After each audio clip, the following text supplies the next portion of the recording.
नमस्कार दोस्तों, एक बार फिर से स्वागत है आपका हमारे इस ऑनलाइन प्लेटफॉर्म पर। मैं महिपाल फड़ौदा फिर से आपका स्वागत करता हूं इस वीडियो में। हम लोग पढ़ रहे थे क्लास 10th की ट्रिग्नोमेट्री। बीच में थोड़ा सा स्पेस हम लोगों ने दे दिया था। लास्ट क्लास जो अपनी थी वो त्रिकोणमितीय जो एंगल होते हैं, कोण जो होते हैं, उनकी जो सारणी होती है, टेबल होती है 0 से 90 तक की, उसकी रही थी और लगभग हम लोगों ने कंप्लीट भी कर दिया था। आज हम लोग जो आगे वाली अपनी एक्सरसाइज है 8.2 उस पर चर्चा करने वाले हैं। देखो 8 जो एक प्रश्नावली है वो आप यूं समझ सकते हो, भुजाओं पर आधारित प्रश्नावली जो थी अपनी, लाल बट्टा कक्का वाला फॉर्मूला लगाते थे, अनुपात निकालते थे, अनुपात से हो जाती थी। अब जो आपकी 8.2 जो प्रश्नावली है वो आपकी आधारित होगी कोणों पर, और कोणों में आपको जो टेबल में कोण है मुख्य तौर पर वो आपको बनाने आने चाहिए और याद भी रहना चाहिए ताकि जल्दी से जल्दी अपने क्वेश्चन कंप्लीट हो सके। देखो चर्चा करते हैं 8 जो अपनी 2 प्रश्नावली है उस पर। एक हम लोगों ने कंप्लीट कर दी थी, 8.2 का जो बेसिक था वो भी अपना कंप्लीट हो गया। चल देखो क्या जानकारी 8.2 में ये कह रहा है कि निम्नलिखित के मान ज्ञात करो। इनके मान ज्ञात आपको करने हैं, ठीक है।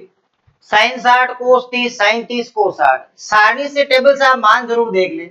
sin 60 का जो मान होता है वो होता है √3/2। क्या होगा? √3/2। cos 30 का मान उतना ही होगा जितना sin 60 का मान होगा, तो इसका भी मान क्या होगा? √3/2 प्लस sin 30 का मान 1/2 होता है, cos 60 का मान उतना ही होगा जितना sin 30 का होगा, ये भी क्या हो जाएगा? 1/2। सिंपली यहाँ लिख देंगे, 2 को 2 से गुणा करोगे 4, और यहाँ √3 से गुणा होगा तो 3 हो जाएगा, ये 4 हो जाएगा। यहाँ 1/2 में क्या हो जाएगा? 4। एलसीएम ले लो, कितना आएगा? 4। 4 का 4 में भाग एक बार गुणा करवा लो 3, 4 का 4 में भाग एक बार गुणा करवा लो 1, यानी कुल मिला के यहाँ से क्या बन रहा है? 4/4। यानी इसका उत्तर क्या मिलेगा आपको? 1 मिलेगा।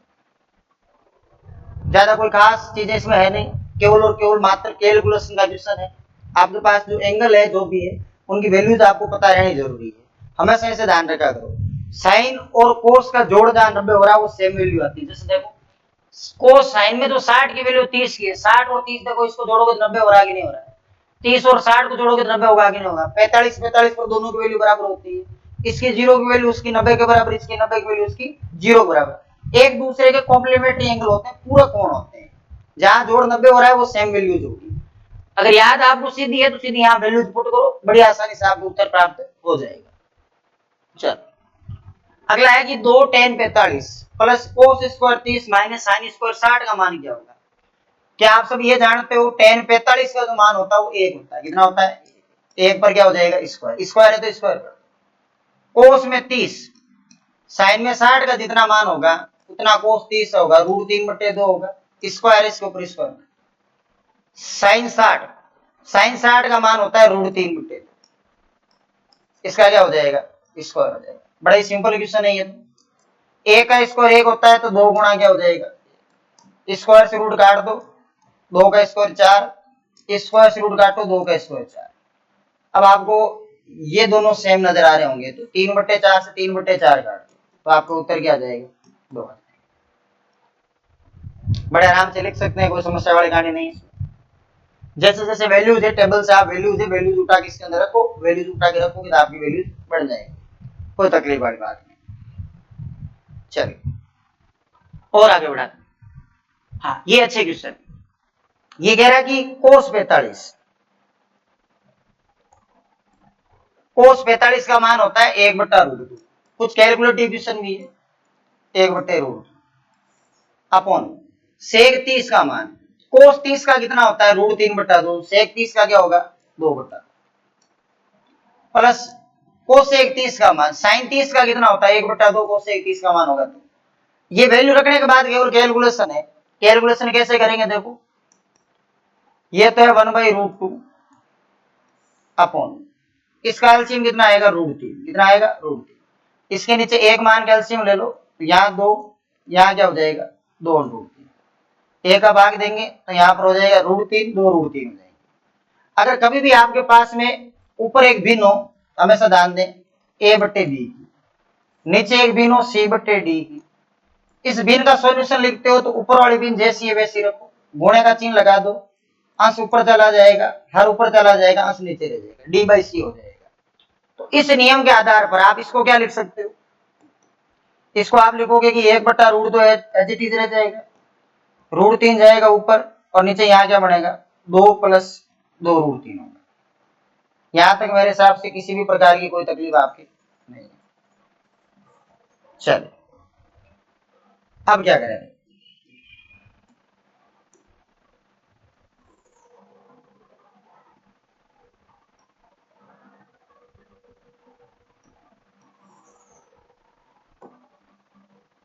आगे की प्रोसेस क्या रहेगी उसमें।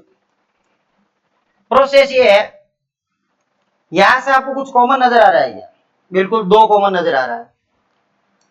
यहां देखोगे तो आप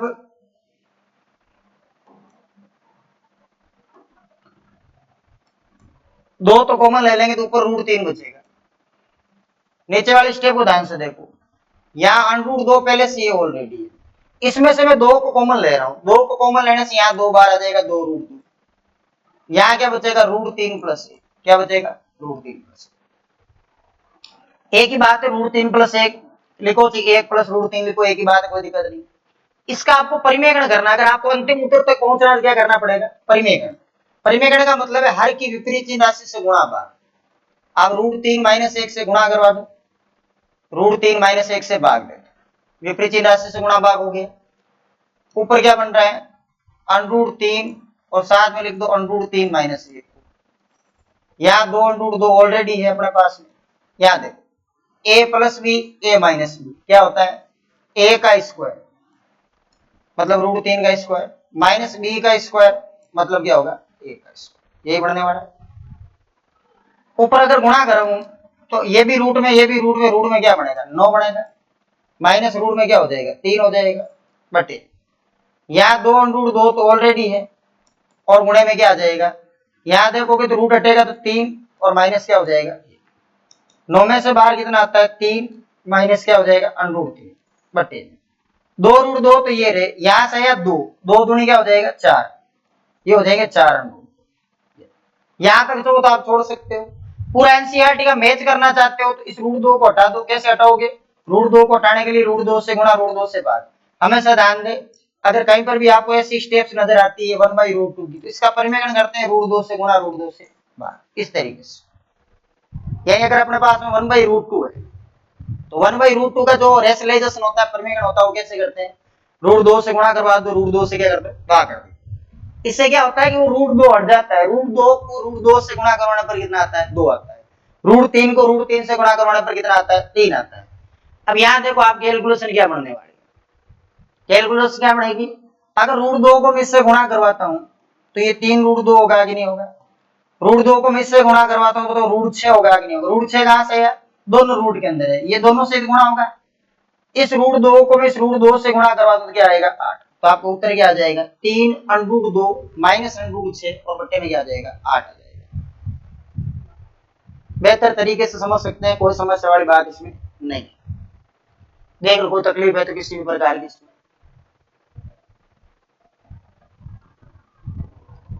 कोई भी दिक्कत समस्या परेशानी वाली बात है, अलग अलग वैल्यूज पर अलग हो सकता है, कैसी वैल्यूज दी जाए आप ऐसा कर सकते हो, पॉसिबल है। नीचे 4 आ रहा है तो 4 कर सकते हो, √2 ऊपर से कॉमन भी ले सकते हैं, एक ही बात, कोई ज्यादा फर्क नहीं पड़ता। उस √2 को मैंने हटाया है यहाँ पर, कोई फर्क नहीं पड़ता एनसीईआरटी में कैसा दे रखा, आप मेन कैलकुलेशन को पहुंचा हो जाएगा। अगला इसमें बहुत सारी वैल्यूज है जो आपको पुट करनी पड़ेगी। sin 30 का मान 1, tan 45 का मान 1, cosec 60, sin 60 का √3/2, cosec 60 का 2/2 अपॉन sec 30 का मान, cos 30 का मान sin 60 के बराबर, sin 60 का √3/2 उल्टा कर देंगे 2/2, cos 60 का मान sin 30 के बराबर 1/2 और cot 45 का मान tan 45 के बराबर 1। अब देखो कुछ तो जोड़ रहे हैं, जैसे अगर आपको अलग से जोड़ना नहीं आता तो यहाँ साथ में जोड़ लो, ये हो जाएंगे 3/2, यहाँ हो गए 2/√3, ये भी हो गए 3/2 और यहाँ हो जाएंगे प्लस के 2/√3। अब आप सोचो सर ये क्या किया, ये जोड़ा है, कुछ नहीं किया है। 1/2 प्लस 1 जोड़ना आता है आपको, 2 एलसीएम ले लो, यहाँ 2 बचेगा, यहाँ क्या हो जाएगा 3/2। ये 3/2 यहाँ पर किया, ये 3/2 यहाँ पर किया। अब क्या करेंगे देखो, यहाँ पर अगर आप देखो तो सेम एलसीएम आ रहा है, यहाँ एलसीएम आएगा 2√3, 2 का भाग दे दो, 2 कट जाएगा, 3√3 बनेगा, माइनस √3 का भाग 2 कटेगा, यहाँ कितना बनेगा 4। यहाँ भी एलसीएम आ रहा है 2√3, इसका भाग तो ये कटेगा, √3 गुणा होगा 3 में क्या आ जाएगा 3, प्लस यहाँ √3 कटेगा, क्या आ जाएगा 4। अब आप इसको इससे काट सकते हो, 2√3 से 2√3 गया, क्या बच गया वो देख लो, ऊपर बचा 3√3 माइनस 4, और यहाँ क्या बच गया 3√3 और प्लस का 4। यहाँ तक कोई समस्या वाली कहानी नहीं, वैल्यूज रखी है केवल, और कुछ नहीं किया, वैल्यूज रखो, सोल्व कर दो, कोई दिक्कत वाली कहानी। इसके आगे क्या करें, इसके आगे परिमेयकरण करेंगे। परिमेयकरण का मतलब जानते हैं आप, जानते हैं क्या, हर की विपरीत चिन्ह राशि से गुणा और भाग, हर की विपरीत चिन्ह राशि से गुणा और भाग। तो यहाँ देख लो, ऊपर बनेगा a माइनस बी का होल स्क्वायर, दोनों जगह सेम लिखा हो तो होल स्क्वायर लगा देंगे, नीचे लिखा है a plus b, a minus b, तो ये होता है a का स्क्वायर माइनस बी का स्क्वायर, माइनस बी स्क्वायर मतलब 4 स्क्वायर, a माइनस बी का होल स्क्वायर करो, a स्क्वायर करेंगे तो √3, 3√3 का स्क्वायर, b स्क्वायर करेंगे तो 4 का स्क्वायर, माइनस का 2, a मतलब 3√3 और b मतलब कितना है 4, अपॉन, यहां देखो इसका स्क्वायर करना है तो 3√3 का स्क्वायर कितना होगा, जैसे 3 का स्क्वायर तो 9 होता है, रूट हटेगा तो 9 3 क्या हो जाएगा 27 हो जाएगा, इसका स्क्वायर याद रखना 27 होता है, और 4 का स्क्वायर क्या हो जाएगा 16। 27 क्यों होता है अभी, 3√3 का स्क्वायर 27 ही क्यों होता है, क्योंकि 3 का स्क्वायर 9 होता है, रूट हटेगा तो 9 3 क्या हो जाएगा 27 हो जाएगा। ऐसे ऊपर भी आपको नजर आ रहा होगा कि 3√3 का स्क्वायर होगा तो क्या हो जाएगा 27 हो जाएगा, 27 तो ये हो गया, और ये हो गया 16, 4 का स्क्वायर, यहाँ गुणा करो, 2 तिया 6, 6 गुणा 4 24, ये हो जाएगा 24, अंडरूट में कितना 3, 27 में से 16 घटा लो, 11 बचेगा, कितना बचेगा 11, ये कितने हो गए भाई 33, 43 हो गए, कितने हो गए 43, तो इसका उत्तर आएगा आपके 43 माइनस 24√3 और बटे में क्या हो जाएगा 11, ये फाइनल आंसर बनेगा। देख लो इसमें कोई तकलीफ हो, जैसी आपको जानकारी दे रखी है उसी जानकारी, हो सकता है कोई जरूरी नहीं जानकारी तो बुक में दे रखी वही जानकारी हो, अलग अलग क्वेश्चन भी बना सकते हैं, बस आप वैल्यूज रखो उसका आंसर निकालो, जहां तकलीफ आती है लग रहा है आगे सोल्व नहीं हो रहा, वहां परिमेयकरण कर दो अपना आप ही हो जाएगा, ज्यादा उसकी आवश्यकता पड़ेगी नहीं।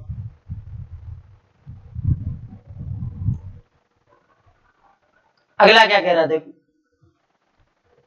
5वां क्वेश्चन है कि 5 कोस स्क्वायर 60, 4 सेक स्क्वायर, बहुत लंबा चौड़ा देगा, आप वैल्यूज रखो, वैल्यूज रखो हो जाएगा, वैल्यूज रखने का मतलब है ये 5 है, यह वैल्यूज ब्रैकेट लगाया साथ में गुणा ही होगा, कोस 60 का मान साइन 30 के बराबर होता है, 1/2 होगा इसका स्क्वायर, 4 सेक 30 का मान, कोस 30 का मान साइन 60 के बराबर, तो इसका मान होगा 2/√3 और इसका क्या हो जाएगा स्क्वायर, टेन 45 का मान 1 होता ही है, यहाँ 1 का स्क्वायर अपॉन साइन 30 का मान आप जानते ही हैं 1/2 का स्क्वायर होगा, और कोस 30 का मान आप जानते हैं √3/2 का क्या हो जाएगा स्क्वायर हो जाएगा, ये 5 है, 1/4 होगा, 4 2 का स्क्वायर 4, यहाँ क्या हो जाएगा रूट हट जाएगा 3, माइनस 1 है, ये माइनस 1 है, अपॉन 1/2 का स्क्वायर 1/4,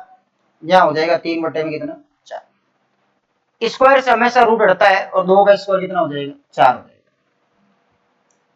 अब आप यूं सोचो, ये जो आपको नीचे वैल्यूज नजर आ रही है ना, इसको जोड़ के देखो कितना होगा, ये होगा 1 के बराबर, किसके होगा 1 के बराबर, ये किसके बराबर हो जाएगा 1 के बराबर, 1/4 3/4 जोड़ेंगे किसके बराबर हो जाएगा 1 के बराबर, ये तो हो गया 1। अब ऊपर वाला बचा है केवल देखिए, ऊपर वाला क्या क्या बच गया है 5/4 प्लस 4 चौके 16, 16/3 और माइनस क्या हो जाएगा इसका एलसीएम आएगा 12। कितना आएगा? 12। 4 का भाग 3 बार, 3 पंजू 15, 3 का भाग 4 बार, 16 चौके 64, माइनस कितना हो जाएगा? 12। 3 का भाग एलसीएम लेना आता है, 4 का भाग 3 बार, 3 पंजू 15, 3 का भाग 4 बार और 16 चौके 64, माइनस क्या हो जाएगा? 12। 64 और 16 जोड़ दो, कितने हो गए? 6 1 7, 5 और 4 9, 79, माइनस 12 बट्टे में क्या हो जाएगा? 12। कम कर लो, यहां से कम करोगे तो 7 और ये कम कर लो 67, 67 बट्टे में 12। ये आपका फुल एंड फाइनल आंसर है।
आवाज आ रही होगी अब?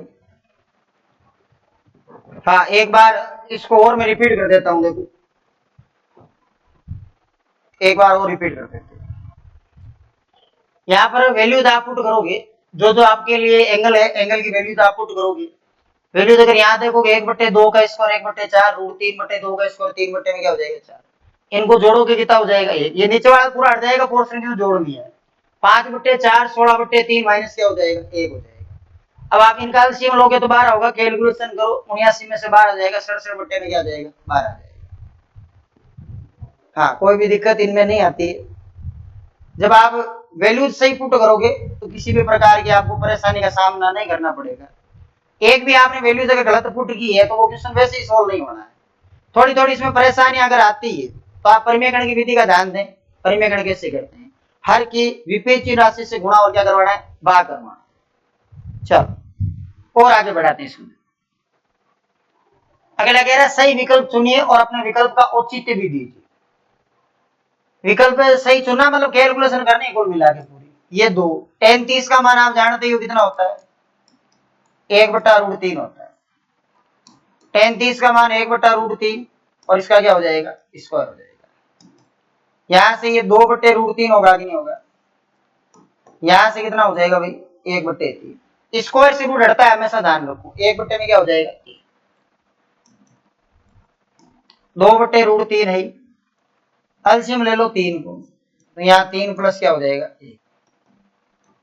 2/√3, 3 और 1 हो गया 4, 4/3।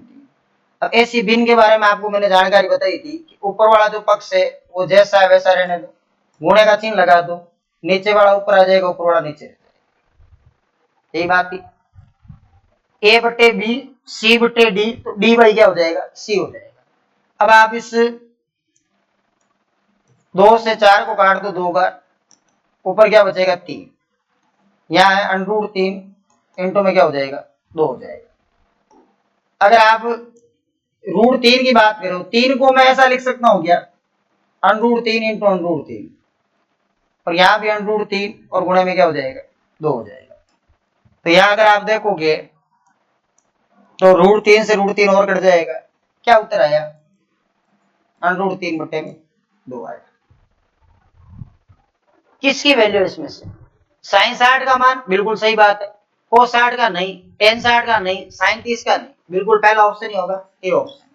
sin 60 का जो मान होता है वो √3 में क्या होता है? तो इसमें तो दे रखा है, इस ऑप्शन के हिसाब से आप ये कह सकते हो sin 60 उत्तर होगा इसका। औचित्य का मतलब यही है कि आप निकाल के देखो पूरा, क्योंकि √3/2 जो मान होता है वो cos 30 का भी होता है, लेकिन यहाँ cos 30 ऑप्शन में नहीं। अगर cos 30 ऑप्शन में होता तो उसका उत्तर cos 30 होता कि नहीं होता?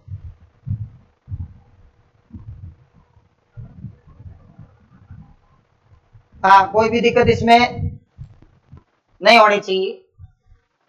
अगला देखो, 1 - 10² 45 और 1 + 10² 45 का मान क्या होगा? क्या आप ये जानते हो 10 45 का मान 1 होता है, ये 1 का स्क्वायर लो। 10 45 का मान 1 का स्क्वायर, ये लो 1 का स्क्वायर। ऊपर 1 - 1, नीचे 1 + 1, 1 - 1 0, 1 + 1 2, 0/2, 0 में किसी संख्या का भाग दो, क्या आएगा? 0। कौन सा ऑप्शन सही होगा? D option.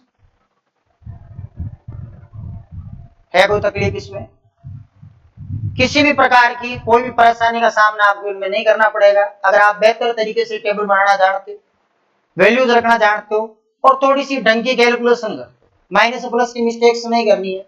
मिस्टेक्स अपन अगर करेंगे तो उसमें तकलीफ होगी। चलिए, ये कह रहा है sin 2a = 2, sin a तब सत्य होता है जब a किसके बराबर हो। चेक कर लेते हैं। अगर मैंने a की वैल्यू, सबसे पहले a की वैल्यू 0, ये 0 ही है, यहां रखी 2 × 0, सामने 2 साइन, ये 0, यहां पर 2 × 0 0 होगा, साइन 0, ये 2, ये साइन 0। साइन 0 का मान 0 होता है और इधर भी 2 × 0 0 होता है। ये बिल्कुल सही बात है, 0 = 0 आ गया, मतलब ए ऑप्शन सही है। इसको चेक करना तो इसको कर लो, ये साइन 2 a की जगह 30 रखो और यहां 2 साइन 30 करो। साइन 30 × 2, ये तो होगा साइन 60 और ये होगा 2 × साइन 30। इन दोनों बातों में फर्क है। साइन 60 का मान होता है √3/2, जबकि साइन 30 का मान क्या होगा? 1/2। 2 से 2 कटेगा, क्या √3/2 बराबर होता है 1 के? नहीं होता, बराबर नहीं आ रहा। ऐसे इसको चेक करूँ, रसी इसको चेक कर लिया हमने कि 0 पर ही आएगा, क्योंकि 0 पर ऐसा पॉसिबल, बाकी 45 पर ये 90 बढ़ जाएगा, इधर इधर 45 ही रहेगा, 60 पर ये 120 हो जाएगा और ये 60 ही रहेगा। साइन 120 का मान भी √3/2 ही होता है। बात को समझ रहे हो आप कैसे? हाँ, कोई भी तकलीफ इसमें नहीं होनी चाहिए किसी भी प्रकार की। ऑप्शन चेक कर सकते हो आप आराम से, कोई दिक्कत वाली गाड़ी नहीं।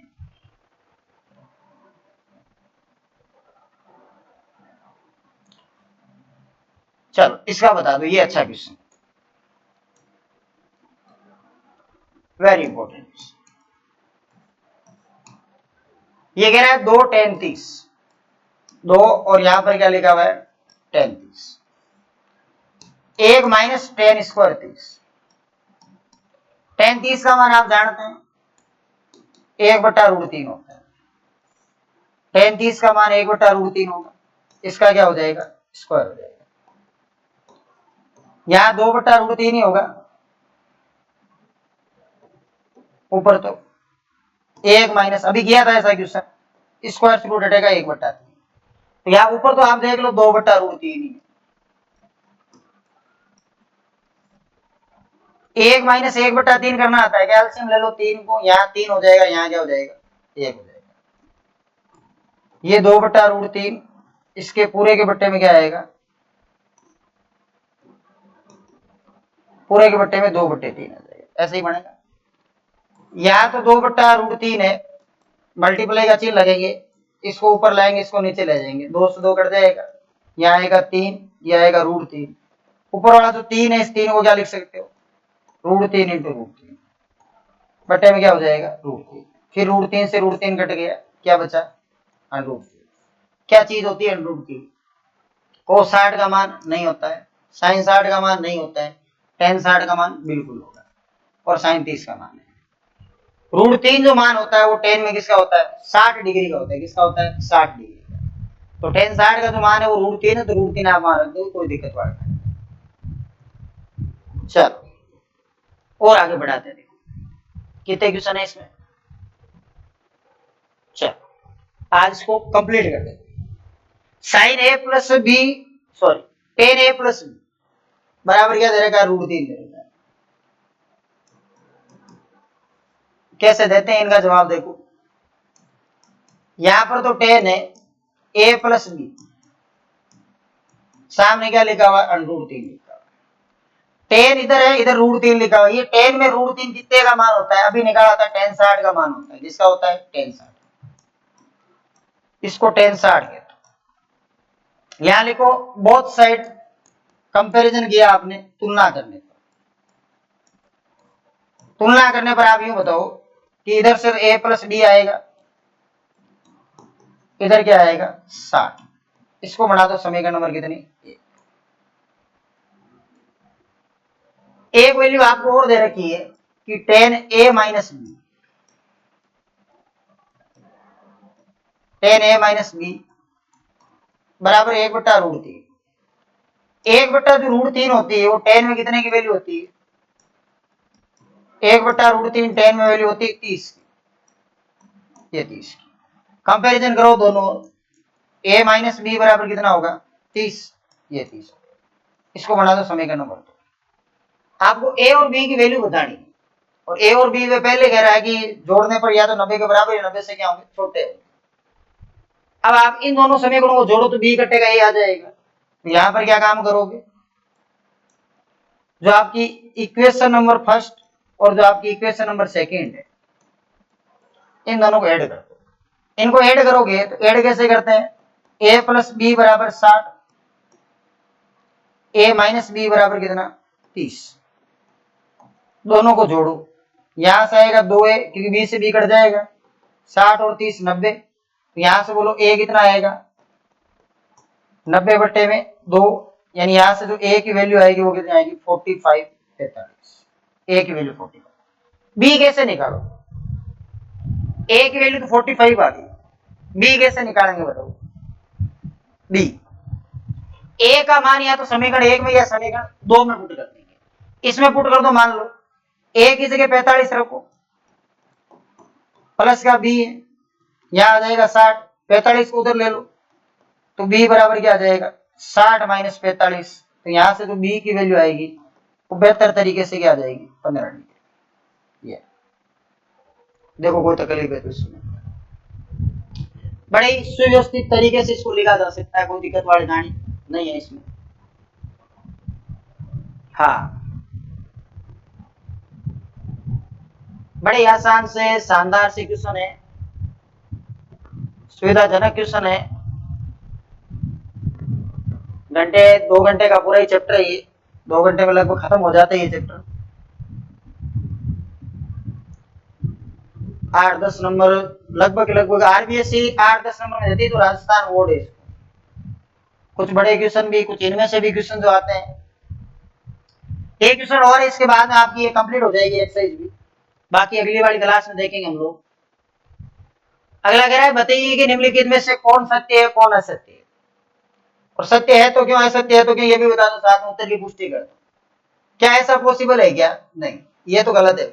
कैसे, अगर मैंने मान लो यहां एंगल 30 लिया, यहां 60 लिया, ए की जगह मैंने कितना लिया 30, बी की जगह मैंने 60 लिया, तो इसका उत्तर आ रहा है 60 प्लस 30 साइन 90। इसका उत्तर तो कितना आ रहा है 1, साइन 90 का मान 1 होता है। क्या ऐसा उत्तर यहां आ जाएगा, नहीं आएगा। आप साइन 60 या ए की जगह आपने 30 लिया तो यहां 30 रख दो, ये 30 साइन 30 प्लस साइन 60। साइन 30 का मान होता है 1/2 और इसका मान होता है √3/2। अल्सिम ले लो 2, 1 प्लस √3। आ रहा है क्या सेम, नहीं आ रहा है, तो ये तो गलत हो गया। थीटा के मान में वृद्धि हो रही है, थीटा में वृद्धि होने के साथ साथ साइन थीटा के मान में भी वृद्धि होती है। चेक कर लो, थीटा का मान 0 ले लो, थीटा का मान 30 ले लो, थीटा का मान कितना लोगे 45 ले लो, थीटा का मान 60 ले लो, थीटा का मान 90 ले लो, अपना आप अंदाज बैठ जाएगा। ये 90। साइन 0 का मान क्या होता है 0 होता है, साइन 30 का मान 1/2 होता है, साइन 45 का मान 1/√2 होता है, साइन 60 का मान √3/2 होता है, और साइन 90 का मान 1। देखो देखो बढ़ रहा है कि नहीं बढ़ रहा है, बिल्कुल बढ़ रहा है, 0 से 1 तक चला गया।